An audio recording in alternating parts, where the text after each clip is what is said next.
runta coin aad faa'iido badan waaye oo coinan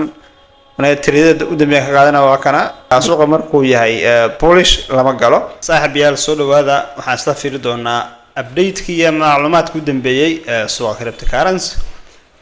haddii aan fiirino BTC da qiimo ahaan 74,000 ee maraysa oo suuqa 40 saac u dambeeyay ilaa isbuuca oo dhan daashaya ku socotay marka haddaan fiirino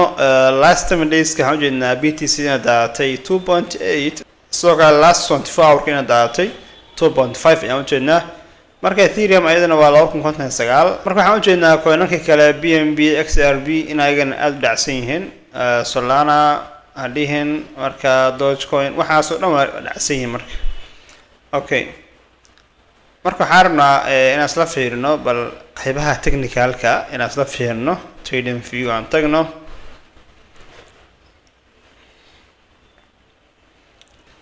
marka BTC haddaan fiirino dhinaca falaqaynta waxaan u jeednaa in BTC du channelkan descending-ka ah in badan ixtiraamayay xoogaa kor loo jebiyay marka hadda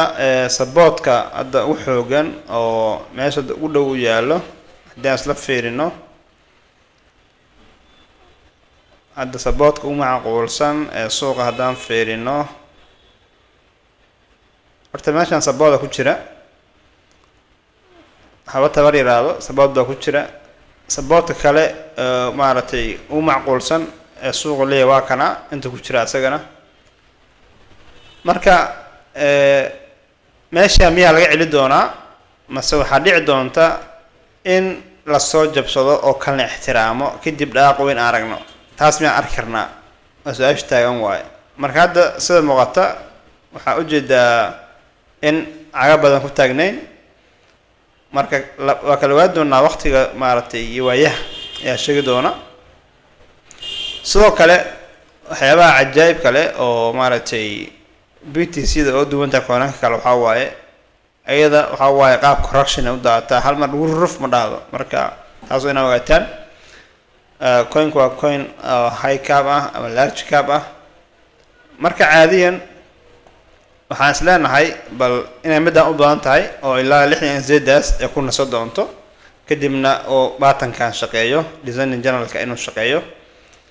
okay qodob kale marka muhiimka waxa waaye haddii aan fiirino dhinaca BTC dominance-ga aan fiirino asagana muxuu sheegayaa BTC dominance-ga waxaan u jeednaa asagana inuu downtrend ku jiro marka haddii marka labadooda BTC da iyo BTC dominance-gu ay ku jiraan downtrend altcoins-ku marka xaalad stable ah ay iska galaan caadiyan kuwana way daataanba marka haddaan fiirino coinanka kale Solana kale downtrend ku jirtaa okay haddaan fiirino Afakis oo kale ayadana xaalad downtrend ku jiraan coinankan oo dhan haddaan fiirino Link oo kale coinanka dhan xaalad downtrend ku jiraan marka runtii meeshaan fursado fiican ayaa ka muuqda laga faa'iideysto suuqa ayaa laga cabsan forward-ka haddaan u degno strategy fiican ayuu suuqu leeyahay marka interiyada meeshaan laga gaado interiga marka waxaan u jeednaa in lugtaan soo dhamaystiri karo ayaa u jeednaa oo la agaan kale kadib dhaaq weyn arki karno waa ka faa'iideysan karnaa marka taas waa inaan mar walba ogaatiin haddaan fiirino render oo kale oo beriyaan xoogaa dhaaqaysay ayadana waxaa waaye nafsina yar ay ku jirtaa oo dhaaq weyn soo sameysay runta coin aad faa'iido badan waaye oo coinan anaga tirada u dambeeya ka qaadana waa kana beriyaan kama qaadan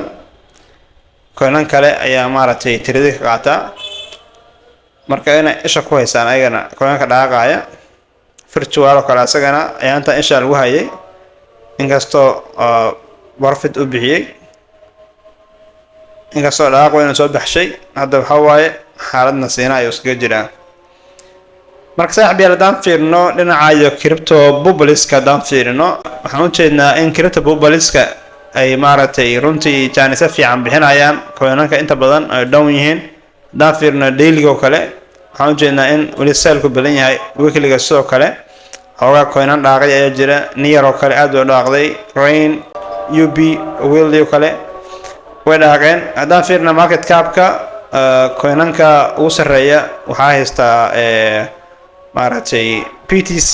BNB, Ethereum iyo Pobo ayaa haysta. Memecoin ayaan filayaa waa memecoin. marka